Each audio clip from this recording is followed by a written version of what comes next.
All right, have it your own way. Mask! Copy.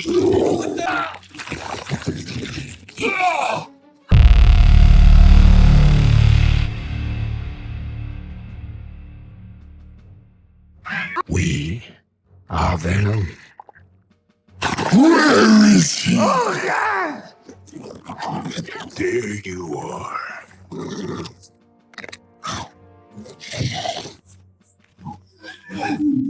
Eddie Brock has to be here. He is like the one. Plus, he fused Thor's hammer and Silver Surfer's board and then used that powerhouse weapon to defeat Null, the Sim god, so he's pretty up there in terms of power. This happened in the King in Black arc, which actually ended with Eddie becoming the god of the Sims after literally crushing the last little bit of Null with his bare hands. But how does one even defeat an all-powerful villain like Null? Well, you start by getting a power boost and transforming into the cosmic version of Venom. You grab Thor's hammer, which shouldn't be possible, and steal Silver Surfer's board, throw those two together, take down a Sim Celestial just for fun along the way, and then grab Null by the scruff of his neck and throw that guy into the sun. Light work, no reaction. Eddie Brock is that guy and will forever be that guy. We got a taste of a Venom-infused Hulk in Absolute Carnage Immortal Hulk, and it looked awesome. Venom is of course super strong on their own, but pair that with the brawn that is the Hulk and the brains of Banner, and that's an unstoppable force, I fear. This mashup happened because Venom was trying to defeat Carnage, and that actually didn't go well. Carnage was able to sever the bond here. Despite not lasting very long, Venom Hulk was awesome and proved himself to be a force of nature, capable of great feats of strength when given the right host. The Captain America of Earth 17,084 is actually Captain Venom, and he is as cool as you were picturing. First appearing at the end of Edge of Venomverse 1, Captain Venom has been hopping across the multiverse collecting powerful Venom variants, one of which we will talk about later. So he has an army to fight against the Poisons. The Poisons were attacking and consuming Sims and their hosts, and you can understand why that might be a problem. Captain Venom, like his 616 counterpart, is a born leader. In the Venom world, he leads the Resistance. Unfortunately, he was assimilated by a poison, but his short run was iconic, and so was the black Captain America suit. Iron Man has also crossed over into Venom territory, and this one is recent, happening in Black Widow Venomous, released this summer. Now, this sim right now is Symbiote, a fusion of Venom and of course the Iron Man armor. It's this creepy android created by Alchemax, and it somehow makes complete sense and also no sense at all. It actually stopped the Black Widow. She wasn't able to complete her mission that she was sent on there. Now, this isn't the first time that Iron Man and a sim have been combined. Tony Stark made the Extreme Biote suit, and it's considered to be one of, if not the most popular and powerful suit he's ever designed. Tony's used that suit on multiple occasions, including in a fight against Carnage. In a twisted turn of fate, half the Guardians of the Galaxy got the chance to experience being Venom within the span of a few hours, but Drax came out on top as the most powerful of the group. Groot was the first to take on the sim and promptly attacked the team. He was quite a sight, a huge,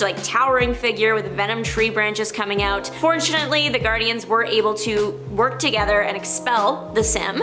Shortly after, Rocket was possessed, and suddenly the weapon-wielding raccoon was 10 times more dangerous. Despite being very scary, both Rocket and Groot were able to be subdued by the team. The same cannot be said for when the sim latched onto Drax. He took out the whole team, knocked out cold every single one of them, and then as they were sleeping, he piloted them to the planet of the Sims. It wasn't until the ship arrived that Drax was released. Not only was Drax incredibly powerful in this form, he also looked really creepy. This all happened in Guardians of the Galaxy Volume 3. Carol Danvers is one host Venom has literally called excellent. Miss Marvel, as she was known as at the time, was helping Spider-Man fight a Venom-infected Mac Gargan. As the fight gets harder, the two heroes brainstorm ways to end it, and Carol helpfully points out that if the guy is getting his powers from the suit, then maybe, just maybe, they should rip his suit off. Great idea in theory, but in practice, having a powerful superhero rip off a sim with her bare hands is not such a great idea, because that sim is just going to jump to the next host,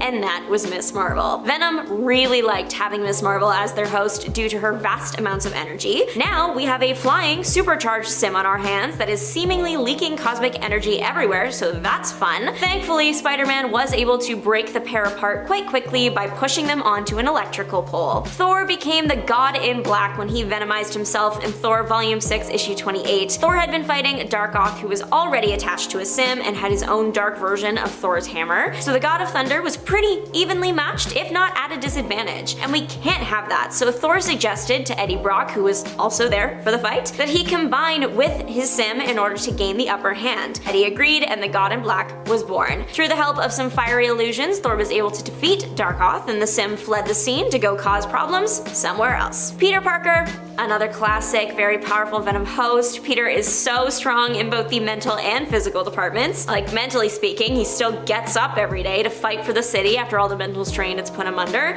and physically, he's able to punch off someone's metal jaw, so yeah, he's pretty strong if you ask me. Plus, Peter with the Venom suit is just iconic. No one is touching that black suit. Seeing him don the Venom suit for the first time in Secret Wars was such a great moment. Spider-Man bonding with Venom actually gave the sim an advantage. It won't trigger Spidey's spider sense. This also applies to any offspring of Venoms, making the whole family tree that much harder for Peter Parker to deal with. Ghost Rider was an unexpected host choice, but the pairing ended up literally curing a major weakness of the Sims. One way to gain the upper hand in a fight against a Sim is to use fire or intense heat. Now, you might recall, Ghost Rider is fire. His head literally lights up and he can generate fire from his body. It's a miracle a Sim was even able to bond with him without burning up, and it's a nightmare that they did, because now one major weakness has flown out the window. Also, imagine that coming at you. Plus, he has the Ghost Rider chains augmented by the Sim. I don't think they would have to touch me. I would simply collapse from fear. The Sim obviously wasn't here from the start. Initially, Robbie Reyes was only facing an internal battle with the demonic spirit of his uncle Eli Morrow. A balance was struck between the two, but then Venom came into the picture and Robbie was outnumbered, and he went from Ghost Rider to Host Rider. Robbie's still in there, but rarely holds the reins. Instead, Eli and Venom work together, going around consuming the souls of sinners using a penance kiss. They're a little confused, but you know, they got the spirit. The character exists on Earth 53,912. He was recruited by Captain Venom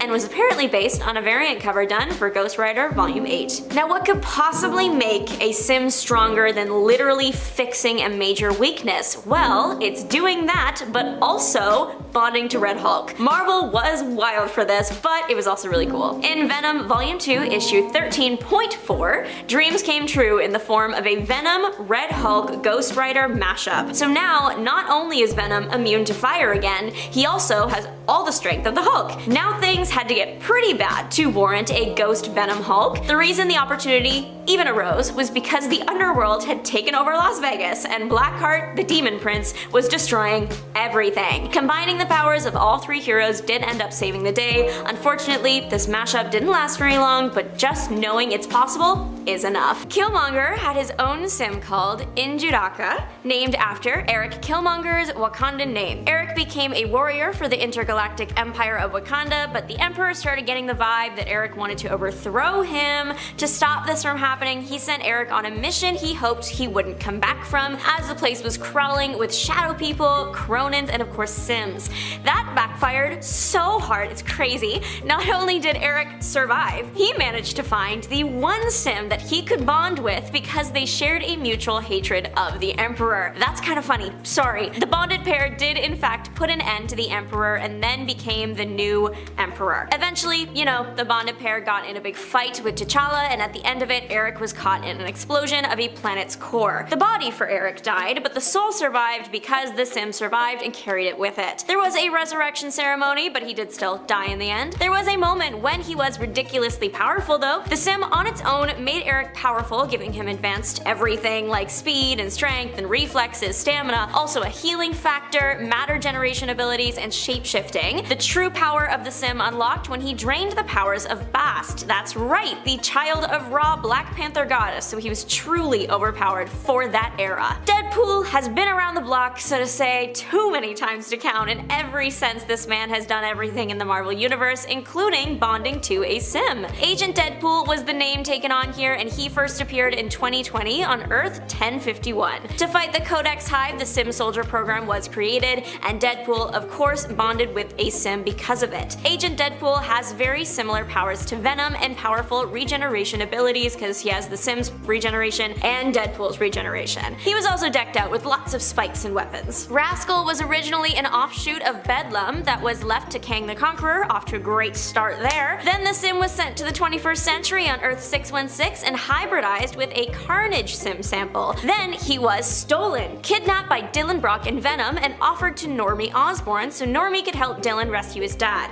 So quite the origin story, huh? Normie in the past had bonded with Carnage and didn't enjoy it, so he wasn't super stoked to bond with Rascal, but did it anyway to help his friend. Rascal made Normie appear as a red, white, and black edition of the Red Goblin. Since the sim is technically really young, he is kind of like a really dangerous toddler. He is described as naive, inquisitive, and easily distracted. Me too. He also sometimes goes into something Normie calls goblin mode. It's a feral rage. He's completely feral. Turns out that the feral rage wasn't the sim's fault, it was actually the human's fault. Was this discovered in a therapy session? Of course not. It was discovered in the heat of battle. Turns out goblin mode was just a manifestation of Normie's suppressed, deepest, darkest desires. Though the sim is young, he still has all the usual powers like strength and speed and a healing factor. Plus, his powers are very similar to what Carnage has going on since he was a hybrid of Carnage, so that means Rascal is capable of a lot of what Carnage is, like telepathy, wall crawling, webbing, among other things. Rascal can shapeshift, he turns his arms into blades. Void Knight is cool. If you heard of him, you probably agree. If you haven't, so glad I get to be your introduction. Void Knight is a proto-sim. That means, according to the Marvel Wiki, he is an experimental precursor to the parasitic sim species, rather than being sims themselves. So he is one, technically. He did die as quickly as he appeared, which is unfortunate because he looked cool. Void had one mission, one job while he was alive, and that was destroy light and life. You've heard of live, laugh, love, get ready for death, pain, and darkness. He was bonded to the Silver Surfer, so for that era of his life, he had all the Silver Surfer powers, but they were magnified by the living abyss, so Super Silver Surfer. The sim worked under Null and was apparently one of his favorites. If you want to see Void Knight's short-lived run, read Silver Surfer Black 2. So this sim has technically been around for a while. He was mentioned for the first time in 1973, but really picked up steam a few years ago in 2018. I think it is literally the coolest because it is a dragon sim. The dragon has lived a long life, like billions of years long, so don't feel too bad that it did pass away. The dragon does have a name, sorry, it's Grendel. Grendel manifested from Null's blood and actually had a sister too. The pair of them literally ransacked the universe for a long time until lucky us, they landed on Earth and picked Denmark as their home. The dragon got its Grendel title because it was mistaken as the monster dark elf Grendel. Honest mistake. His powers apparently come directly from Null, so that makes it extremely powerful. Because it ransacked the universe, it has the power of interstellar flight, all the usual stuff like strength and speed and stamina, and a healing factor that works really fast, and of course matter manipulation of its body to create tendrils and other related things. This particular sim has the unsettling ability to reanimate and bond with corpses. Hate that. The dragon can be affected by large quantities of electricity, so fighting Thor was tough. And also, like other sims, heat was not great for the dragon either. Not like career ending, just uncomfortable. Grendel could be killed, but up until that point, it was immortal. Extreme Biote was a sim to my guy, Iron Man. He was also originally one of the dragons, so that means dragon sim powers, like being powerful enough to kill a god and everything else said in the previous point. This particular sim got some new fun abilities when it merged with an Iron Man suit and infused with the Extremis virus. The combination of the two things gave the sim the ability to project a cleansing beam. The cleansing beam was a repulsor blast that was able to cleanse the corruption from a Null victim. That's useful! Extreme can also possess things. Iron Man used Extreme to override the possession Null had over a Celestial. The Celestial didn't get much of a break though, because then Extreme possessed him. The main form the sim took on was a black and yellow Iron Man looking armor, but he could shapeshift back to his true dragon form whenever he wanted to. All the way from Earth 6311 comes Warstar, one of many Type 2 battle sims that were created by Kang the Conqueror and Tyro. This sim is known for following the rules, a real stickler for protocol. He kind of resembles a robot in the way he behaves. The robot sim, he's not really a robot, is very loyal to Kang and did go up against him once, but it was a training exercise. Still, going up against Kang is tough. Not that I would know personally, but I've read about it. The sim is fun because he can take on a human-esque form without a host. He also has cybernetic enhancements to his body, at least it looks that way, that let him transform his body into various weapons, even replicating Kang's time sword. Lots of sims are sensitive to fire, but Warstar doesn't seem to have that problem, as he can turn parts of his body into a flamethrower. He debuted in Venom Volume 5, Issue 8. Serpent also debuted in Venom Volume 5, but this time it was Issue 13. Serpent started out as a mindless sample of living abyss. It soon gained consciousness from the residue of Eddie Brock's rage and bloodlust. Iconic. Imagine being filled with and expelling so much rage you spawn a sim. Though the sim gained consciousness, it was still slightly mindless and acted mainly with base instincts, so that means it went on lots of brutal rampages. Serpent also had powers from King in Black and used the last of it to escape a fight with Thor and throw its consciousness away through space and time. The physical form that was left in Remnants, and those bonded with Donald Blake and merged with Hellner.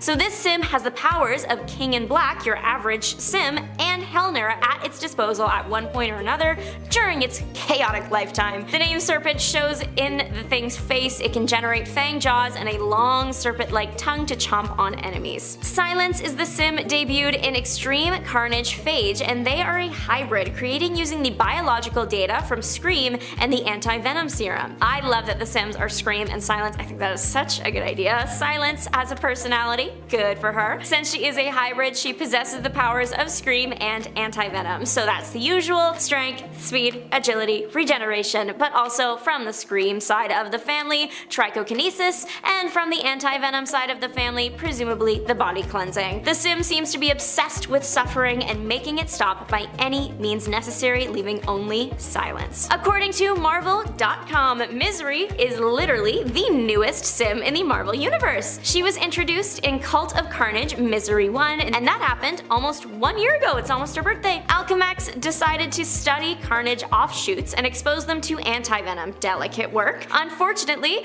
Alchemax got attacked, and CEO Liz Allen was exposed to Misery. Misery is a unique sim as she is a hybrid of Carnage and Anti-Venom. The Carnage and Anti-Venom sims hate each other and are always hoping to destroy the other, so that means Liz was gifted with a more powerful than usual healing factor. Her body is extremely malleable. She can be ripped in half and it means nothing. She can melt into a puddle and it means nothing, and her limbs can also transform into weapons. This is a little bonus because I'm not sure if it really works, and there's not a lot of info on the character right now, but in the Cult of Carnage Misery comics, we get introduced to Madness. Madness is made up of a bunch of sims stolen from Alchemax: Riot, Phage, Agony, Lasher, Scream, and Toxin. Does that also not make him a new sim? If so, I think he would be the most powerful. It looks like from the comics that he has all the powers of all 6 sims combined, and the human host himself is a little deranged, so that's like a recipe for disaster for Madness. The character was literally described by Marvel like this: there is nowhere Liz Allen can go that Madness cannot follow, no one she can ask for help that Madness cannot destroy, and nothing she can do to stop the brutality of its onslaught. Sounds like a nightmare to me. Okay, first things first, Toxin better be in this movie. He was teased at the end of the last movie. He was teased in the trailer, so the chances are incredibly high, but you never know if Sony will just like pull the rug out from under us for fun. It would also be fun to see Toxin because he's really cool, and if Venom was scared of his own offspring Carnage,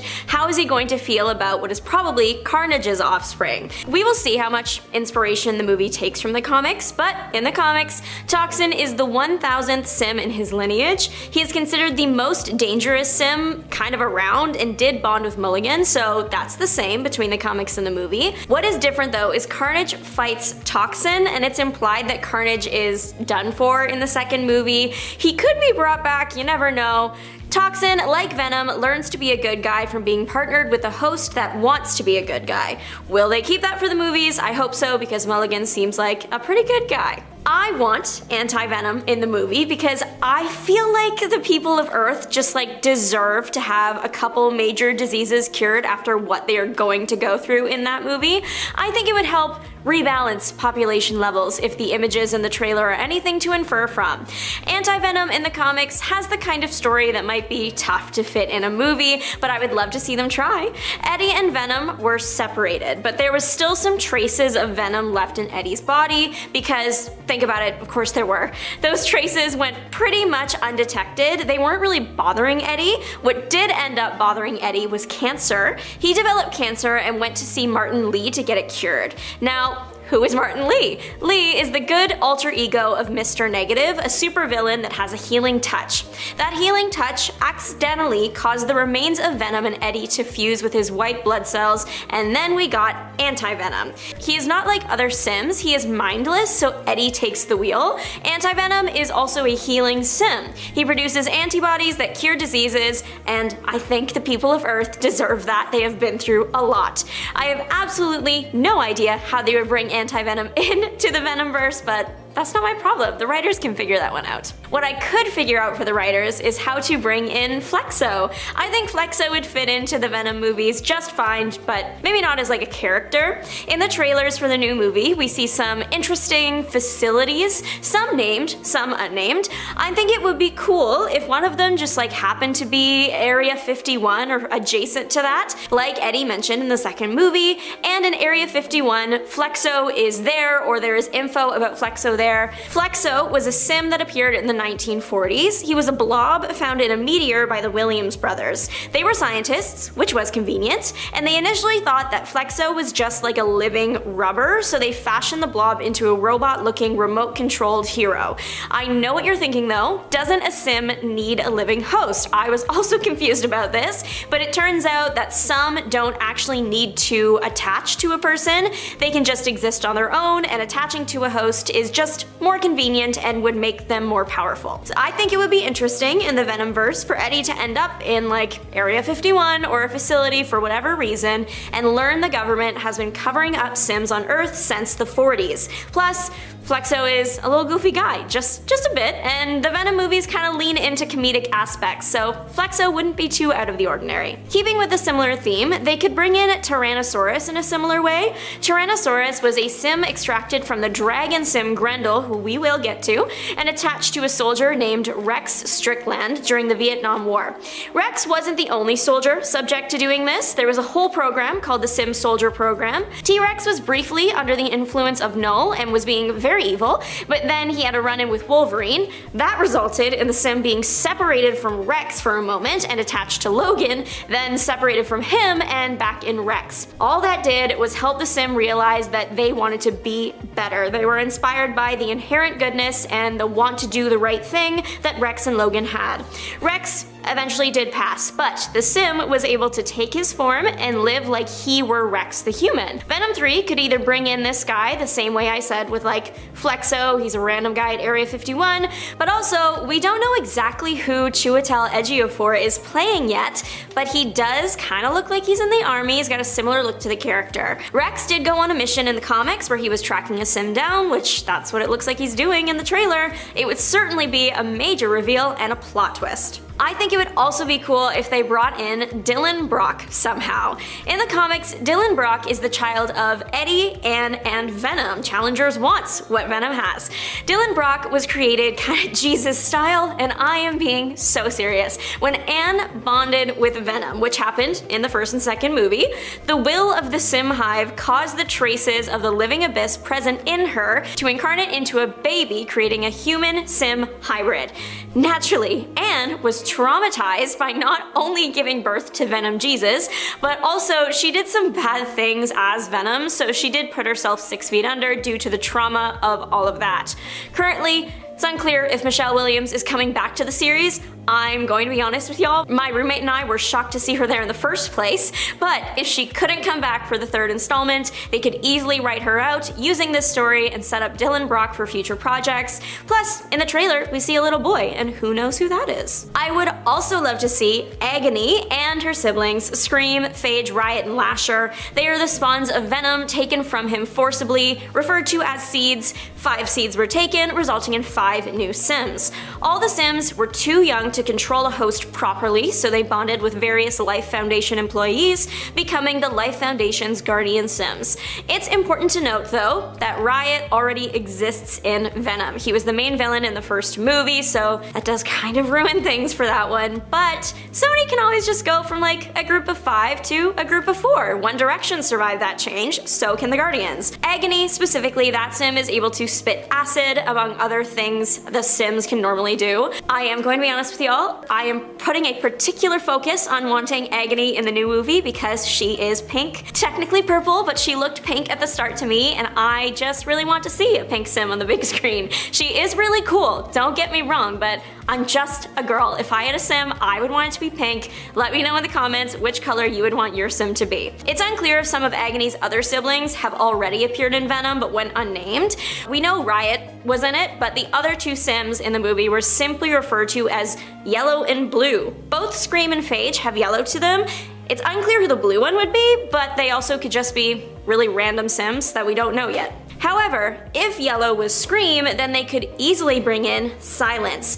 It's a loss that we wouldn't get to see Scream in her true form, but we could get a slightly different variation of her. In the comics, when Scream died, a portion of the Sim was taken by this guy, Dr. Steven. He tried to revive Scream, but nothing was working until he combined it with another Sim sample, part of Anti-Venom. The way Anti-Venom is like the opposite of Venom, Silence is the opposite of Scream. She has the powers of Anti-Venom and Scream in one Sim, so that is like all the usual stuff, plus the wings from Scream's side, and then a healing touch from Anti-Venom. The tough part about this is that Anti-Venom needs to exist before Silence can exist, but they might possibly, maybe, have half that battle done if the yellow Sim was in fact Scream. I would love to see Sleeper because he seems really cool and kind of funny. Unique to him is the ability to produce chemicals in liquid or aerosol form from his being. The chemicals can cause a variety of effects like corrosion, tranquilization, messing with emotions, and more. Sleeper is also able to kind of make himself like a ghost. He can release pheromones that mask his presence from other Sims. He's also one of the only Sims that hasn't taken after the spider suit. Most Sims, they have those big eyes that look like the Spider-Man mask, but not Sleeper. He's special and different. If they do bring Sleeper in, or even a new Sim with qualities like Sleeper, they will probably have to change his origin story. I just don't think, as a society, we are ready to watch something like that on the big screen. I wasn't ready to read it on a comic page. Should Sleeper ever make his debut, how he comes into the world of Venom will probably look very different.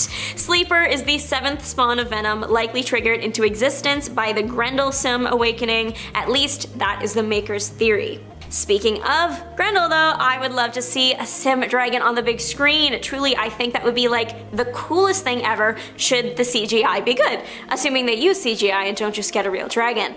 Grendel would be one of the toughest foes Venom would ever face since he was directly created by Null as a Sim dragon. That gives him way more power and also sheer size and the ability to fly at hypersonic speeds.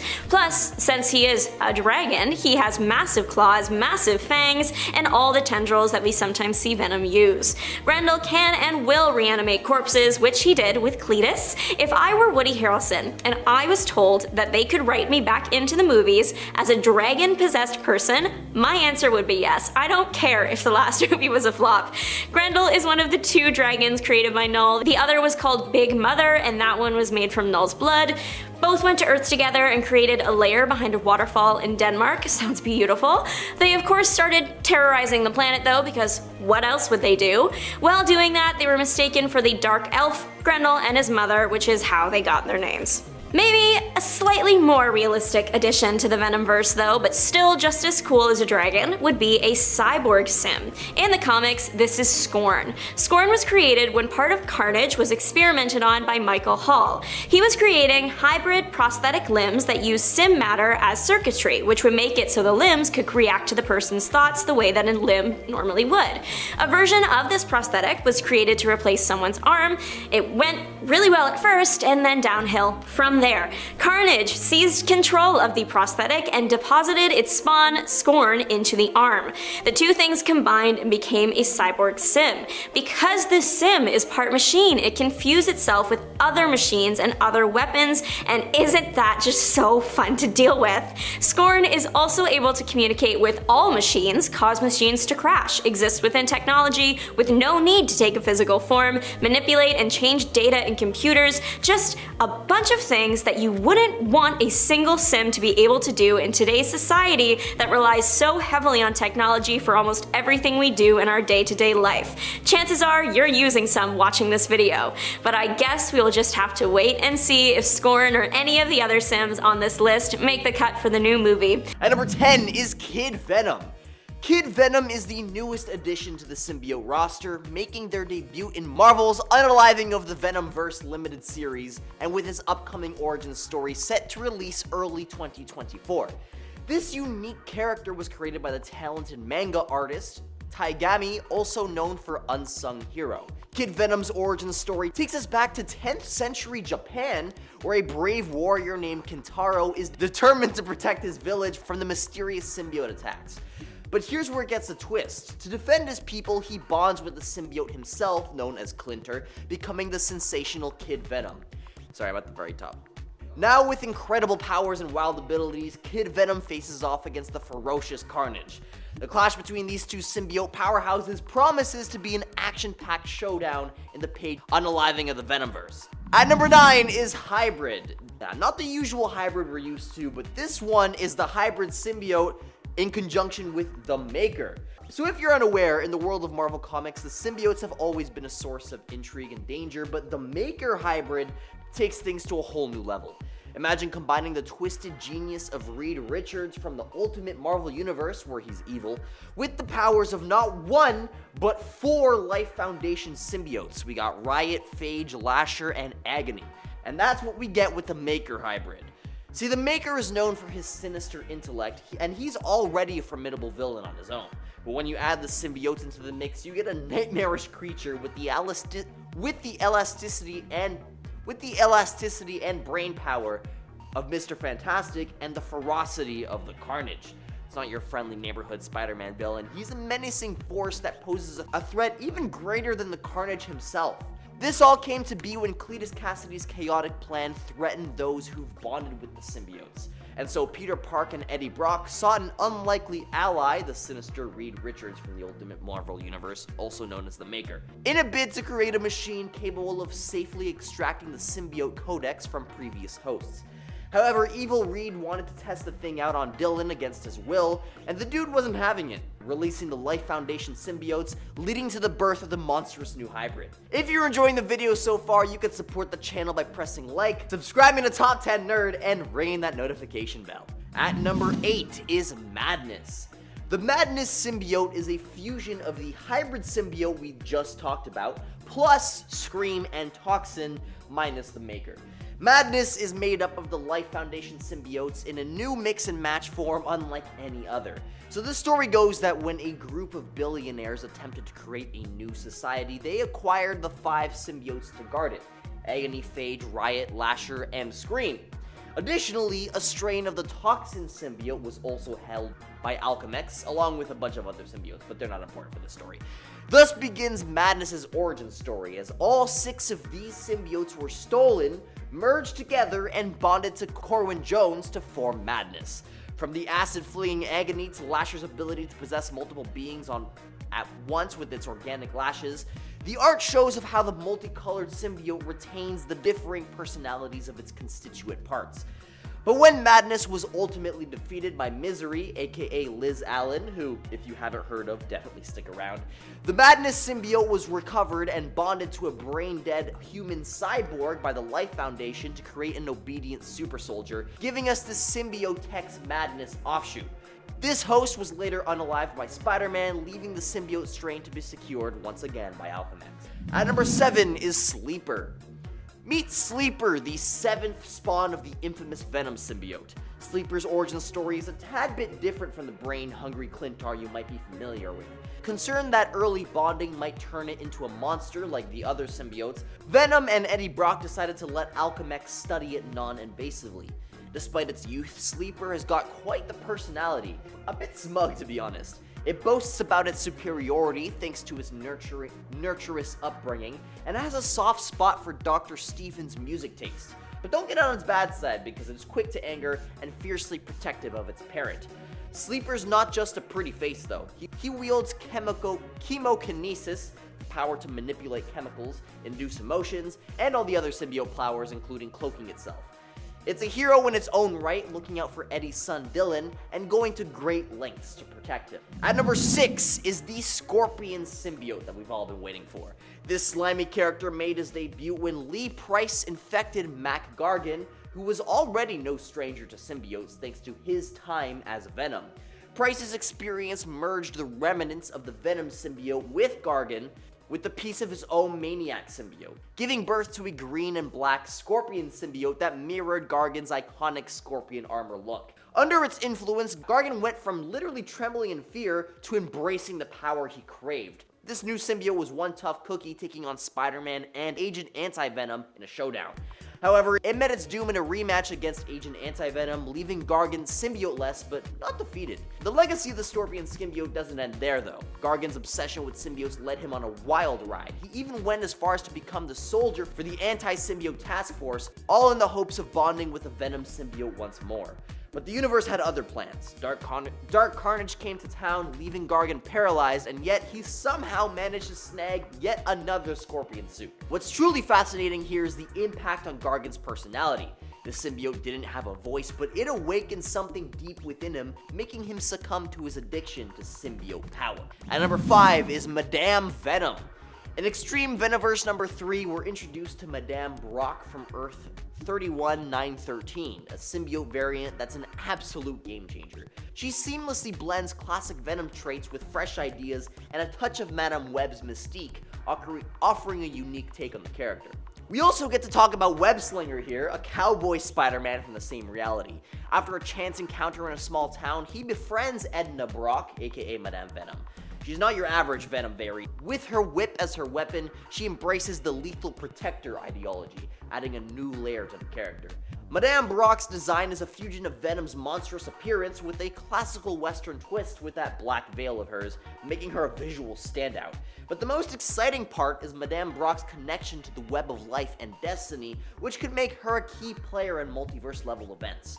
This new Venom variant is a breath of fresh air and one of the most intriguing additions to the Marvel Universe. At number 4 is Black Cat Venom. This version of Felicia Hardy has the same history as her 616 counterpart, up until Spidey decides to get his black suit checked out by Reed at the Baxter Building. But in this reality, Black Cat, being the stealthy cat burglar she is, tails him and sneaks into the place. Now the twist is that she takes a look at the alien symbiote costume and thinks about her rocky relationship with Spidey. And as it turns out, she realizes that it was the symbiote trying to keep her around, not Peter. See, her and Venom have something in common, as they both love a guy who doesn't quite get them. Faced with this revelation, Felicia decided to cut the creature some slack. She released it, and bam, the symbiote immediately latched onto her like a kid to candy. Mr. Fantastic, the Human Torch, and Bagman stormed in, yes, Bagman, because Peter's not in his costume, believing the symbiote had possessed Felicia. Spider-Man did his thing and trapped them in a fiery cage. Tensions rose, but then Reed Richards, the smart guy, had a trick up his sleeve. He zapped the symbiote with a supposed sonic gun, but it was really just a mood checker. As it turns out, the symbiote was all good with Felicia, and they swung off into the sunset, an unlikely duo. At number 3 is Misery. Misery was born from the twisted minds over at Alchemix. See, they were trying to create the ultimate symbiote, mixing and matching different strains, but the Carnage symbiote they got their hands on wasn't playing nice with the others. It was a real loner. So enter Dr. Steven and Liz Allen, who decided to get creative. They exposed a bit of the Carnage symbiote to the anti-venom serum, hoping for a breakthrough. But things took a turn when Liz herself got tangled up in this symbiote business. Now, Liz got some new tricks up her sleeves, like an insane healing factor and the ability to go liquid-like, along with the fact that she looks absolutely terrifying. At number 2 is Father Brock. In this universe, Eddie Brock was a priest of the Roman Catholic Church and an associate of John Deward, a mob enforcer and loan shark who was after Eddie on account of his gambling addiction, leading to substantial loans from the mob. Eddie even stole from the church in order to pay back his debt, but he gambled that away too. Faced with inevitable confrontation from the mob and looming guilt from stealing from his church, Eddie prayed for forgiveness, and that's when he encountered the Venom symbiote. His chance encounter with the symbiote unleashed a darker side, leading to the gruesome fate of the mob guy John Deward as he was devoured by the Sin Eater Venom. But this Venom is just as cunning as he is animalistic, framing the schizophrenic Emil Gregg to throw the police off his trail. And at number 1 is Eddie Brock's Spider-Man. In this alternate universe, Eddie Brock's life takes a turn when Peter Parker met his demise while trying to ditch the black symbiote suit. Feeling guilty for indirectly causing Peter's demise, the symbiote seeks a new host in Eddie. But it's not a seamless transition. The symbiote pretty much hijacks Eddie's body, only allowing him to speak and move while keeping a tight leash on his thoughts. Things get interesting when Dr. Octavius rolls into town. During the brawl against this new Spider-Man, Ock discovers the symbiote's weakness, which is loud noises. This temporarily separates Eddie and the alien suit. Ock, thinking that he's got the upper hand, decides to off Eddie, but that's when our man Eddie decides for himself that he wants to continue being a hero, even if it's under the symbiote's influence. As he tosses a brick at Ock and reunites with the symbiote, they find a new harmony, working seamlessly to defeat Ock as the new Spider-Man. But just when they thought it was all settled, a new female agent Venom shows up, begging them into a mysterious portal. You're just gonna have to read the comics to find out more. Kicking off the list at number 10, we have Dr. Carl Malice. Dr. Carl Malice was always interested in the subject of superhuman powers. Ever since the earlier days of seeing the Fantastic Four in the newspaper, he became obsessed. Got a degree in biology from the University of California. He was brilliant. So brilliant that the guy himself turned Sam Wilson, Captain America, into a werewolf. You heard me. But in Superior Carnage issue 2, the Doc got an upgrade himself. His merging with the Carnage symbiote allowed him to walk again, which is miraculous, but of course he can also transform into the supervillain as well, which is always a fun side effect. Number 9, Deadpool. So before the black suit found Spider-Man in the Secret Wars storyline, the symbiote briefly bonded with Deadpool. But this isn't the only time Wade Wilson has come face to face with a symbiote. In Deadpool vs. Carnage issue 3, we get a much more violent take on this situation. After battling Deadpool, Carnage and Shriek got out of town, but Deadpool was able to track them down, following these clues until eventually he found the pair driving down the highway. So Wade crashed into their car, injuring Shriek and making Carnage very mad in the process. So when Wade finally catches up to Carnage later on, he's ready for the attack. After he rips Wade to pieces, Wade ends up piecing himself back together, but this time with some more symbiote goodness. And before we go on with this list, if you guys want to go ahead and give this video a thumbs up, that would be great. It really does wonders for our channel, especially while we're working from home. So we thank you so much for your support. Let's get right back into this list. Number 8, Matt Gargan. He first entered comics in Amazing Spider-Man issue 19, and in the next issue, he was branded new enemy of Spider-Man, the Scorpion. Now, he's a former private investigator hired by J. Jonah Jameson to find out just how Peter gets those A1 photograph of Spider-Man. But he is Spider-Man, so that was never an easy task. It wasn't working, so Jameson paid Matt 10 grand to have this experiment done from Dr. Farley Sitwell, and Gargan then turned into the Scorpion. Good times. Egghead recruited Scorpion for the Masters of Evil, but after they were captured and released, Egghead didn't come back to recruit Matt again. That's a little rude. That's a bit rude if you ask me. He's Scorpion, he's still pretty good. But down the road, Norman Osborn recruited Scorpion and was ordered to kidnap Aunt May. But during this mission, the symbiote found him and they connected through their hatred for Spider-Man, and they ended up bonding. He joined the Thunderbolts as well in issue 110, and the government outfitted the symbiote with electric implants to keep him in line. He worked for the government first as a rehabilitation program for criminals, and then he joined on the more popular Thunderbolt roster, Norman Osborn's Dark Avengers. Number 7, Black Cat. Venom wanted everything to do with Spider-Man from the beginning, starting of course with his love life. So in Amazing Spider-Man issue 316, he went after another close acquaintance, Black Cat. We see her lost in a train of thought as she realizes that her and the spider should be together. And then in comes Venom just to ruin the whole vibe. Venom attacks and figures that she must know where he is, although she actually doesn't. But before Venom heads out, he casually mentions that Parker's wife didn't know where he was either. Adding insult to injury, literally, in a sense. But Black Cat got an upgrade herself later on in Venom issue 159. The Maniac symbiote took control of her briefly, but luckily this didn't last too long as she was able to break free from the Inklings. Although they do look like a fun time, Black Cat's better as Black Cat. Number 6, Red Hulk. He made his first appearance in Incredible Hulk issue 1 as General Ross, but come the first issue of volume 2, Ross gets a little bit of an upgrade. He becomes one of the Hulk's greatest threats. He becomes the Red Hulk. Now, the Red Hulk was created using gamma radiation, just like Bruce, but what makes him even more of a threat is the fact that this guy also has cosmic rays added to that aggressive mix. The Red Hulk doesn't get stronger the more angry he gets like Bruce, he actually gets hotter. Yeah, he turns into Ryan Gosling after too long. No, he gets stronger in anger, he burns up, physically he gets hot, and then makes an absolute mess. He's already a monster in this case, but in 2011's Venom issue 13.4, Red Hulk Ross was sent to retrieve the Venom symbiote from Flash Thompson. But when the Red Hulk got close, he turned into this. He's a Ghost Rider Venom mashup, which some would consider a pretty bad idea. I'm one of those, that's way too much. So loud too. I look at that photo and I'm like, man, that's gotta be loud.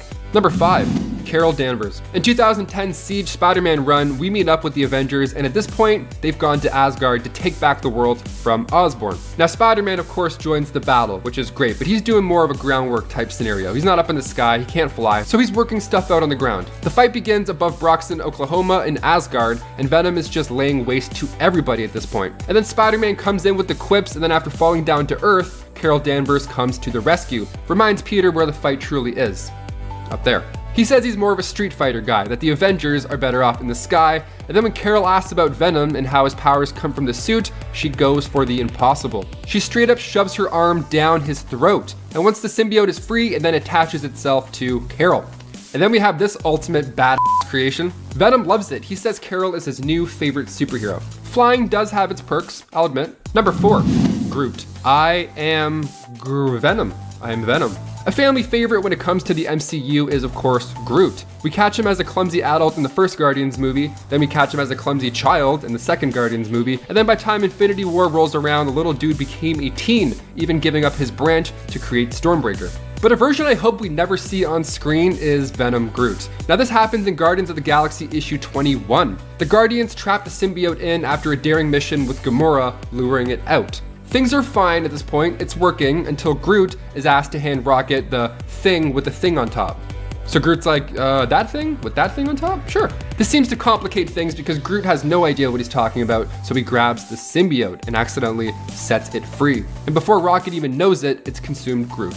Number 3, Peter Parker. During the events of 1984's Secret Wars, Spidey came across a symbiote while on Battleworld. In issue 7, Spider-Woman makes her grand entrance, and then Peter Parker reacts in his usual manner. I mean, one of his first thoughts is to sue her for infringing on his shtick.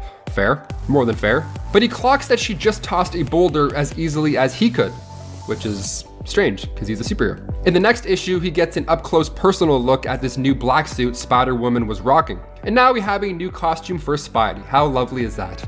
He feels great, he feels stronger, quicker, he's even impressed by the mechanics of the suit's ability to change. So while it all seemed like a perfect aid in this massive battle, Peter questioned why this new suit was so different. Why was it doing this? Oh well, he says, and then he returns to Earth with this new suit that just happened to activate his Spidey sense. Okay, that's a smart move, I think. And we all know that was much more than a new suit. You gotta leave things where you find them, Pete. The suit made Peter harder, better, faster, stronger, sure, but in the plot of Spider-Man 3, we also saw Peter start to brush his hair to the side and then aggressively be into jazz music.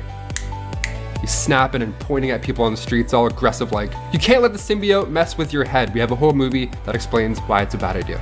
Number 2, Silver Surfer. The Silver Surfer made his comic debut in Fantastic Four issue 48. Back in the early 60s, Norrin Radd is one of the most noble and tormented cosmic entities in the universe, born on the planet Zen-La, part of an extremely long-lived, technologically advanced humanoid race. He was already quite impressive, and then in Amazing Spider-Man issue 430, he becomes the Carnage Cosmic. Just dangerous, look at this guy. Now Carnage has the ability to take out all that anger and frustration, but this time he can take it out on the entire universe. So look out, world, this guy's terrifying. And finally, coming in at number 1, Red Goblin. The Green Goblin, before we even get to the Red Goblin, the Green Goblin has gone toe-to-toe with Spider-Man numerous times, but when he combined powers with Carnage, things got super messy. He appeared for the first time in the Amazing Spider-Man 798. Norman Osborn stole the Carnage symbiote, and after that, hell broke loose. So the rare weaknesses that the symbiote did have went away once the two villains had merged. So if you think you can use sound or fire to take this guy out, well, good game, pal, think again. Green Goblin was fine with those things, so now he's gonna be fine with them again. Even the bombs that he throws are like merged pumpkin Carnage bombs, and they bite you. They have a face on the bomb, and the bomb can bite you. The only thing that can damage the Red Goblin is the touch of Agent Venom, aka Flash Thompson. But in this issue, Flash uses most of his ability to heal Peter's leg. So now Peter's our only hope at stopping Norman, aka the Red Goblin. In at number 10, Venom. While Venom may be the most iconic symbiote and the first to make an appearance in the Marvel Universe, he's actually the weakest of the symbiotes. This is because he's the first of the bloodline. The offspring of a symbiote is much stronger than its parent, and since Venom was the first on Earth, all of the offspring symbiotes born from him are exponentially more powerful than he is. Each generation of symbiote is innately more powerful than its predecessor. That being said, it does come down to a matter of how you use it. Eddie Brock has always had a proficient amount of control over the Venom symbiote, and the other hosts that have worn Venom in the past, from Flash Thompson to Mac Gargan to Peter Parker himself, have all exhibited differences in the symbiote's functionality that are unique. Venom first hit the scene in the Amazing Spider-Man issue 252 back in 1984, first appearing as an alien costume that bonded with Peter Parker during Secret Wars. It wasn't until the Amazing Spider-Man issue 300, 4 years later, that Venom would take shape as Venom, and not just a parasitic symbiote. It bonded with Eddie Brock, who at the time wanted revenge against Peter Parker for ruining his journalism career. Up next, number 9, Mania/Maniac. The Mania symbiote first appeared in Venom Volume 1, Issue 1 in 2003. It was cloned from a piece of Venom that was obtained by the Ararat Corporation, with the goal of using it to exterminate all life on Earth. Mania was a bit of a weirdo. It refused to bond with hosts, and instead would just brutally murder them, just for the fun of it. At one point it bonded with a prison inmate named Eric Moody, and then jumped ship to an elderly mental patient named Alphonse Poigna. Moody managed to fight off Mania, but only for it to bond with Alphonse and then mock Moody about getting raped in prison after seeing his memories of the event, and then Mania raped and murdered Moody. So yeah, not the kindest symbiote on the block, clearly. It would later become Maniac, bonding with Lee Price, who had previously bonded with Venom. Price renamed Mania as Maniac after Price had ambushed the original host and badly injured her with the sonic cannon and flamethrowers, taking the symbiote for himself. Apparently Price is permanently bonded with Mania, using his immense willpower to remain bonded to the symbiote at all times. Up next, number 8, Scream. In 1993, a Venom story arc came out called Lethal Protector. It followed the story of the Sinister Life Foundation and its leader, a scientist named Carlton Drake, who discovered a way to create symbiote soldiers by extracting something called seeds from the Clintar alien race, and growing them into fully formed symbiotes. Essentially, it was their offspring. The Life Foundation aimed to use these symbiotes as guardians. Their whole shtick was that they were preparing for something called MAD, which is mutually assured destruction. And they had a whole roster of wealthy clients who were paying for the Life Foundation to ensure that they would have comfortable lives if the world went to shit. Once Drake had kidnapped Eddie Brock and managed to forcibly extract these 5 seeds from Venom, he was able to bond the offspring with members of the Foundation's security force, one of which was named Donna Diego, who became the Yellow and Red Scream. She eventually was defeated by Eddie Brock and killed, but her siblings would outlive her and cause Brock a whole lot of trouble down the line. Speaking of, in at number 7, Riot. Riot has been getting a lot more attention these days, thanks to his upcoming cinematic debut in the Sony Venom film, starring Tom Hardy as Eddie Brock. Now Riot is one of Scream's siblings. It bonded with Trevor Cole, a particularly aggressive and unhinged mercenary working as part of the Life Foundation's security team. Riot is known for being the largest symbiote of the 5, and often uses very aggressive and violent tactics in combat. He often created large bludgeoning weapons from his arms, along the lines of hammers or maces, and tended to be considered the strongest out of the group, although his exact strength level was never really elaborated on. After he and his siblings were defeated by Eddie Brock, they were all shipped off to the Vault, a prison for superhuman criminals that had a wing specifically for extraterrestrial threats. There he was experimented on, pretty cruelly, and then in the Planet of the Symbiotes story arc in 1995, Venom, in an attempt to subdue an invasion of symbiotes, let out a powerful telekinetic scream that caused them so much pain that they all committed suicide, actually a thing, which then affected Riot and his siblings. Which leads us to our next number. And at number 4, Scorn. Scorn is the hybrid prothesis created from Carnage that combines both technology and the symbiote. Now in Carnage Volume 1 Issue 4, Carnage is taken back to Earth after breaking out of the Raft prison by an American industrialist by the name of Michael Hall, who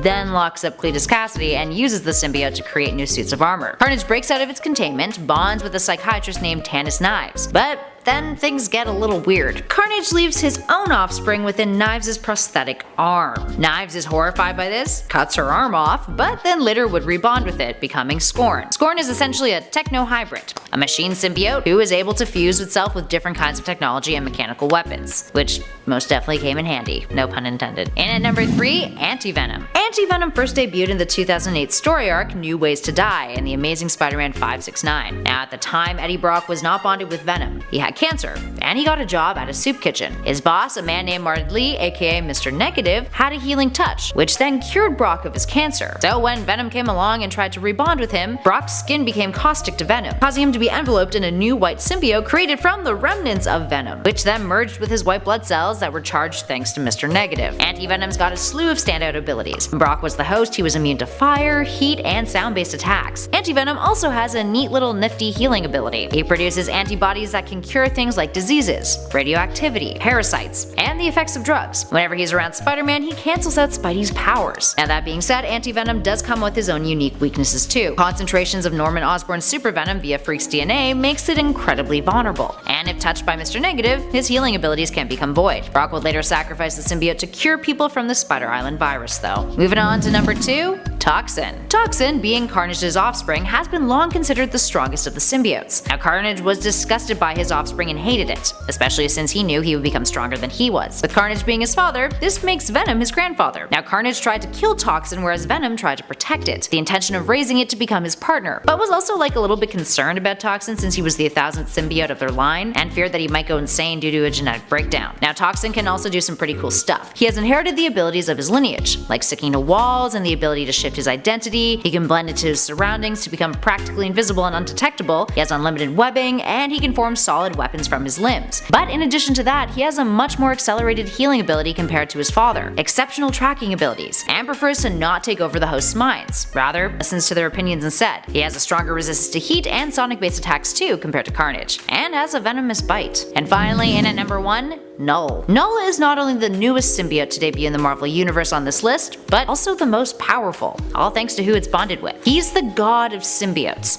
So before we get into this number any further, heads up, this does contain spoilers for the recent Donny Cates and Ryan Stegman Venom run, so you've been warned. Alright, so in this Venom run, we're getting a bit of a retelling about the history of the Clintars. The first issue revealed that something called the god of the symbiotes had awoken, and it kinda looked like a giant dragon when it first appeared. Essentially, his backstory is that Null was a god who retaliated against the Celestials when they created the universe, and created a living sword from his own shadow, then used the Celestial's severed head to forge his symbiote sword in its cosmic energies, along with creating a symbiotic suit of armor from the eldritch darkness that he commanded. Essentially, he had manifested the first symbiote out of his shadow, so he could kill a Celestial. Null's range of abilities are pretty vast. He has something called Unbrachonesis, which essentially gives him the ability to create, control, and manipulate a fount of eldritch darkness, which is a manifestation of the primordial void that existed before the universe, also known as the living abyss. So yeah, overall, pretty intense stuff. Now he can dominate symbiotes, being the divine progenitor of the symbiotes and the nexus of their hive mind. Now that means he can take control of Venom and essentially revert him to more primitive and aggressive behavior. Null is immortal. He has lived for at least 13.7 billion years, is self-sustaining, has a regenerative healing factor, and all of the strength and durability that you can imagine. His one weakness though is divine electricity. He's vulnerable to it, so individuals like Thor can really